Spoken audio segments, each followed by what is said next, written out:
Guarantee ಭಾಗ್ಯಗಳನ್ನ ಕೊಟ್ಟು ಸರ್ಕಾರ ಬಡವಾಯ್ತಾ ಅನ್ನುವಂತಹ ಪ್ರಶ್ನೆ ಮೂಡ್ತಾ ಇದೆ. ಕಾರಣ ಅನ್ನಭಾಗ್ಯದ ಅಕ್ಕಿಗೋಸ್ಕರ ಸಾಲ ಮಾಡುವಂತಹ ಪರಿಸ್ಥಿತಿ. ಅದರಲ್ಲೂ ಕೂಡ ಸಿದ್ಧಗಂಗಾ ಮಠದಿಂದ ಅಕ್ಕಿಯನ್ನ ಸಾಲ ಪಡೆದಿದೆ ಸರ್ಕಾರ.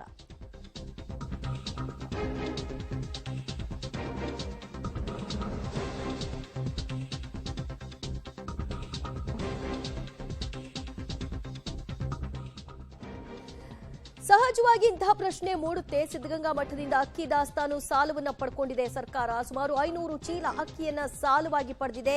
ಬಿಸಿಎಂ ಅಧಿಕಾರಿಗಳು ಇದನ್ನ ಪಡೆದುಕೊಂಡಿದ್ದಾರೆ. ಸಾಲದ ಅಕ್ಕಿಯಿಂದ ಬಿಸಿಎಂ ಹಾಸ್ಟೆಲ್ ವಿದ್ಯಾರ್ಥಿಗಳಿಗೆ ಈಗ ಊಟದ ವ್ಯವಸ್ಥೆಯನ್ನ ಕಲ್ಪಿಸಿಕೊಡಲಾಗಿದೆ.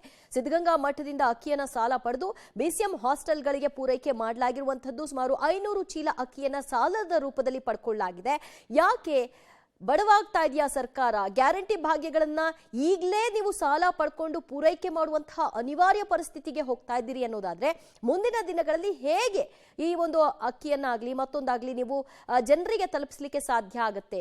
ಗ್ಯಾರಂಟಿ ವ್ಯವಸ್ಥೆಯಿಂದ ಇಂತಹ ಪರಿಸ್ಥಿತಿಗೆ ಹೋಯ್ತಾ ಅನ್ನುವಂತಹ ಸಹಜ ಪ್ರಶ್ನೆ ಮೂಡ್ತಾ ಇದೆ. ಹಿಂದುಳಿದ ವರ್ಗಗಳ ಹಾಸ್ಟೆಲ್ಗಳಿಗೆ ಅಕ್ಕಿ ಸಾಲವನ್ನ ಪಡೆದು ಕೊಟ್ಟಿರುವಂತದ್ದು. ಆ ದೃಶ್ಯದಲ್ಲಿ ನೀವೇನ್ ನೋಡ್ತಾ ಇದ್ರಿ ಅದು ಸಾಲದ ರೂಪದಲ್ಲಿ ಪಡ್ಕೊಂಡಿರತಕ್ಕಂತಹ ಅಕ್ಕಿ. ಅದನ್ನ ಬಿಸಿಎಂ ಹಾಸ್ಟೆಲ್ಗೆ ಪೂರೈಕೆ ಮಾಡಲಾಗಿದೆ. ಅದೇ ಅಕ್ಕಿಯ ಮೂಲಕವಾಗಿ ಈಗ ಅಲ್ಲಿನ ವಿದ್ಯಾರ್ಥಿಗಳು, ಹಾಸ್ಟೆಲ್ನಲ್ಲಿರುವಂತಹ ವಿದ್ಯಾರ್ಥಿಗಳಿಗೆ ಊಟದ ವ್ಯವಸ್ಥೆಯನ್ನ ಮಾಡಲಾಗ್ತಾ ಇದೆ. ಮತ್ತಷ್ಟು ಮಾಹಿತಿ ಪಡೆಯೋಣ ನಮ್ಮ ಪ್ರತಿನಿಧಿ ಮಂಜುನಾಥ್ರಿಂದ. ಮಂಜುನಾಥ್, ಯಾಕೆ ಸಿದ್ಧಗಂಗಾ ಮಠದಿಂದ ಸಾಲದ ರೂಪದಲ್ಲಿ ಅಕ್ಕಿಯನ್ನ ಪಡೆದು ಬಿಸಿಎಂ ಹಾಸ್ಟೆಲ್ಗೆ ತಲುಪಿಸಿದ್ದಾರೆ? ಇದರ ಬಗ್ಗೆ ಅಧಿಕಾರಿಗಳೇನು ಹೇಳ್ತಾರೆ? ಜೊತೆ ಈಗಾಗಲೇ ಸರ್ಕಾರಕ್ಕೆ ಇಷ್ಟೊಂದು ಬಡತನ ಬಂದಿದೆ ಎನ್ನುವಂತಹ ಒಂದು ಪ್ರಶ್ನೆ ರಾಜ್ಯದ ಜನತೆಗೆ ಕಾಡ್ತಾ ಇರುವಂತದ್ದು. ಇದಕ್ಕೆ ಸ್ಪಷ್ಟ ಉದಾಹರಣೆ ಅಂತ ಹೇಳಿದ್ರೆ ಏನು ಬಿಸಿಎಂ ಹಾಸ್ಟೆಲ್ಗಳಿಗೆ ಸರ್ಕಾರದಿಂದ ಪೂರೈಕೆ ಆಗ್ತಾ ಇದ್ದಂಥ ಅಕ್ಕಿ ನಿಯಮಿತವಾಗಿ ಪೂರೈಕೆ ಆಗ್ತಾ ಇಲ್ಲ.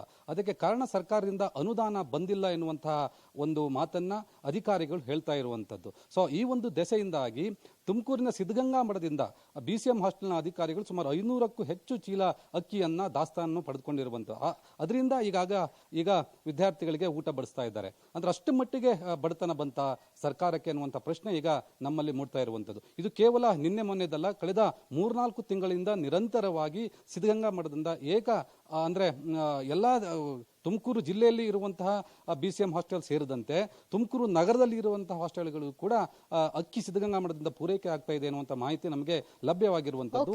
ಈ ಒಂದು ಮಾಹಿತಿಯನ್ನು ಸಿದ್ಧಗಂಗಾ ಮಠದ ಮೂಲಗಳು ಕೂಡ ಸ್ಪಷ್ಟಪಡಿಸಿದೆ. ಅದರ ಜೊತೆಗೆ ಬಿಸಿಎಂ ಅಧಿಕಾರಿಗಳಿಗೂ ಸ್ಪಷ್ಟಪಡಿಸಿದ್ದಾರೆ. ಆದರೆ ಈ ಹಿಂದೆ ಬಿಸಿಎಂ ಇಲಾಖೆಯಿಂದಲೇ ಸಿದ್ಧಗಂಗಾ ಮಠಕ್ಕೆ ಅಕ್ಕಿಗೆ ಹೋಗ್ತಾ ಇತ್ತು. ಆದರೆ ಇಂತಹ ಪರಿಸ್ಥಿತಿ ಅಂದ್ರೆ ಮಠದಿಂದಲೇ ವಾಪಸ್ ಪಡೆದುಕೊಳ್ಳುವಂತಹ ಪರಿಸ್ಥಿತಿ ಯಾವುದೇ ಕಾರಣಕ್ಕೂ ಇಲ್ಲಿ ತನಕ ಬಂದಿರಲಿಲ್ಲ. ಆದರೆ ಈಗ ಈ ಪರಿಸ್ಥಿತಿ ಸರ್ಕಾರಕ್ಕೆ ಬಂದಿದೆ ಅಂತ ಹೇಳಿದ್ರೆ ನಿಜಕ್ಕೂ ಕೂಡ ಸಾರ್ವಜನಿಕರು ಪ್ರಶ್ನೆ ಮಾಡುವಂತಹ ಒಂದು ಪರಿಸ್ಥಿತಿ ಇದು. ಥ್ಯಾಂಕ್ ಯು ನಿಮ್ಮೆಲ್ಲ ಮಾಹಿತಿಗೆ.